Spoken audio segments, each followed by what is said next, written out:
মাগরিবের পরে কারো সঙ্গে কথা না বলে এই দোয়াটি 7 বার পরে আল্লাহ তাআলার কাছে যা চাইবেন আল্লাহ আপনাকে তাই দান করবে। অভাবে আছেন, ঋণগ্রস্ত আছেন, মাথায় টেনশন, ঋণের বোঝা, বাড়িতে থাকতে পারতেছেন না, আল্লাহ সব আপনার পেরেশানি দূর করে দেবে ইনশাআল্লাহ। যদি আপনি আমলটি করতে পারেন, আমল মানুষের জীবন বদলিয়ে দেয়, আমল মানুষের জীবনকে পরিবর্তন করে দেয়। আল্লাহ তাআলা আপনার সব দোয়া কবুল করে নেবেন ইনশাআল্লাহ।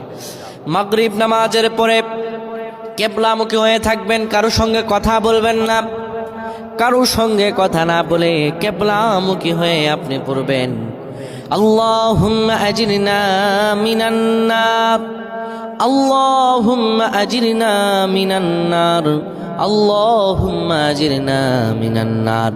যদি এটি আপনি মাগরিব নামাজের পরে কারো সঙ্গে কথা না বলে পড়ে 7 বার পরে দুটি হাত তুলে আল্লাহর কাছে দোয়া করেন, আল্লাহ জাহান্নামের আগুন থেকেও বাঁচাবেন এবং আল্লাহ আপনার সব দোয়াগুলো কবুল আর মঞ্জুর করে নেবেন। আল্লাহুম্মা আমিন।